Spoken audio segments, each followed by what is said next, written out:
Okay, ICSE batch of 2024. These are two videos that you guys have requested for. One is an explanation of the Godfather pun that Graciano uses.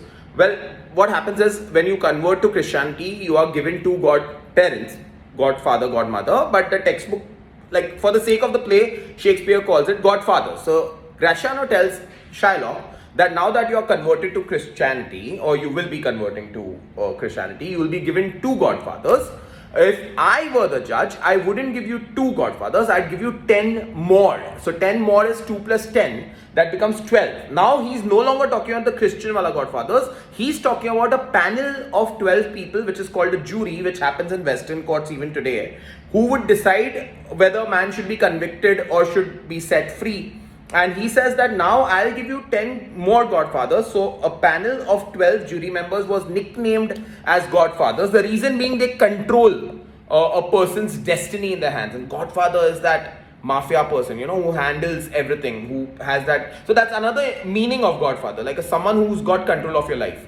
And so he's using that nickname. So he says that I would give you 10 more. So I'll give you 12 people who would decide that you should go to the gallows to be hanged, and not to the font, which is a bowl of water, holy water, in which a person is dipped or a baby is dipped and converted, baptized. So that is the pun. The second dialogue is again Graciano saying that be thou damned thou inexecrable dog. He calls Shylock an inexecrable dog, which means a horrible person, and says for your life let justice be blamed. Like I'm sure the court of Venice is to be blamed for keeping a man like you alive. Thou makest me waver in my faith. He says I no longer believe in the Christian faith, wherein the belief that a soul goes to heaven after death. He says I instead you make me waver in my faith and instead hold opinion with. I instead agree with what Pythagoras used to say, and there's a footnote on the side. Pythagoras was a philosopher who believed in the transmigration of souls. He used to believe that souls of men and animals appear several times on earth, sometimes assuming higher and sometimes lower forms of life, which means a man's soul can be infused in an animal's trunk and vice versa. So he says I sadly believe with him. Why? Because I don't think the soul in your human body is human. I think the soul is that of a wolf, and not just any wolf. This is a wolf who was hanged for human slaughter. So this wolf was caught by people, and maybe he has killed a lot of human beings, and when the wolf was hanged, it's as in the wolf's fell soul, as in sinful soul, escaped. And whilst is while you lay in your mother's womb, while you were in your unhallowed dam. Unhallowed is impure. Dam is before you were born. So he's implying your mother's womb. So before you were born, when you were in your mother's womb, this could also be a pun, because unhallowed dam could refer to hell, from where Shylock is coming, because he's an incarnation of the devil himself. So he says, while you were in your mother's impure womb, the soul of the wolf came and infused itself with your body, and that's why your spirits are Karish. Karish means dog-like, like a wolf.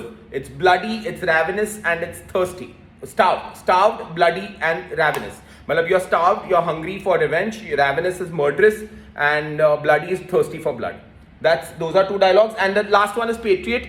You guys were worried about how Patriot so I'll start with the second paragraph. First paragraph, Patriot is celebration, visual imageries. Second paragraph is auditory imageries. Third paragraph is transition happening. He says at the end of the second paragraph, he had told people that mere noise repels. Only noise about you loving me, chanting that, it repels, it puts me off. What can you do for me? Bring me a sun from yonder sky. The sun over here implies get me your most precious commodity, your most precious resources, your life. Could you do it? Could you sacrifice your life for me? And people would have done that and said, and after that, what else?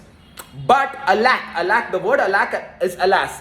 That itself shows that he's regretting what he did. He says, alas, it was I who leaped at the sun. So I became over ambitious.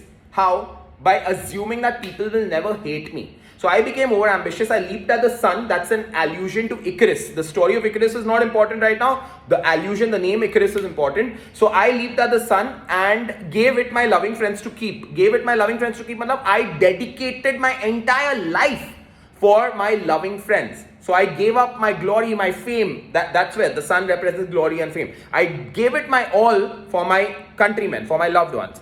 And you see, and not man could do did I leave unturned. Not over here is nothing. Nothing man could do did I leave unturned. I did everything possible, humanly possible, that someone could possibly do for their nation. and you see my harvest, what I reap. That's sarcasm. You see, after doing all of that, you can see the reward that I reap. You can see what I'm getting in return, nothing.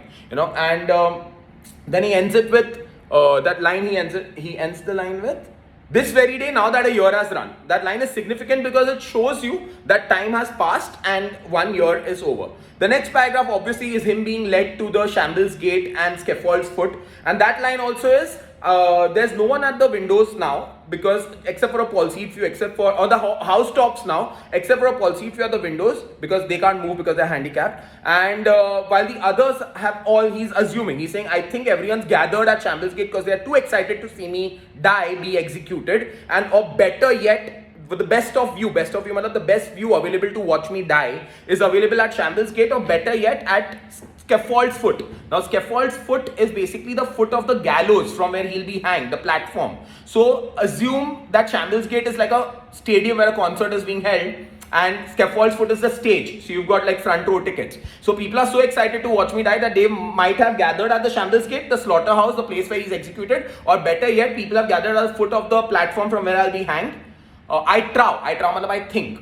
Then he talks about how he goes into the rain. The rain over here is pathetic fallacy, because rain has been given the human feeling of being sad. Nature is sad. Rain could also imply holy water that heavens have showered him with in order to absolve him of his sins, in order to wash off his sins. Rain could also imply metaphorically the stones which are being pelted at him. He says, more than needs, my hand is tied, which shows that people don't trust him. That's why, even though it's not required, they tie his hands really tightly behind his hand and they're causing him pain. That's tactile imagery. And he says, people are throwing stones at me. Whoever has a mind, whoever's got an opinion about me, prejudice against me, are throwing a stone at me for my year's misdeeds. Again, a sarcastic thing. He doesn't believe that he has done anything wrong. He says they have assumed that I've made mistakes in 1 year. Now, even if he did mess up in that year, he's saying that all through my life, no one notices the good things I did. They're only focusing on the misdeeds I did in 1 year. That's why 1 year, he keeps talking about. Like, through the life, you do whatever you want to, but that one mistake makes people flip. That's how fickle-minded people are. And the last paragraph is, in triumph, people have dropped dead. He says, people want me dead and they are celebrating this victory. Triumph is victory. People are celebrating a victory of wanting me dead, and they think that I deserve it. In triumph, people have dropped dead. Something he says. I don't remember the exact line, but he says something about, I'm so blank right now about this line. I don't have my textbook with me. But the other thing is, in triumph, people have dropped down dead, and then he says that now I'm going to heaven, where God is going to ask me, what dost thou ask, O me? Now this what dost thou, O me, should be in quotes. There's a typing mistake, there's a printing mistake in your textbook. So what se pehle quotes hona chahiye. What dost thou, O me, is one line. Me over here is God, it's in caps. So what dost is what do. Thou is you. What do you owe me? He might ask, God might ask.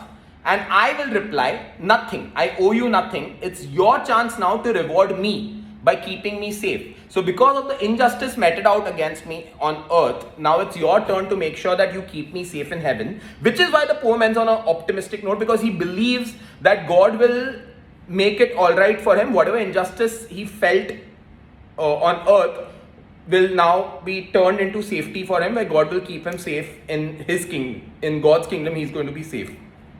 I think that's it. Other dialogues are all covered already. All the best. Do well. Love you.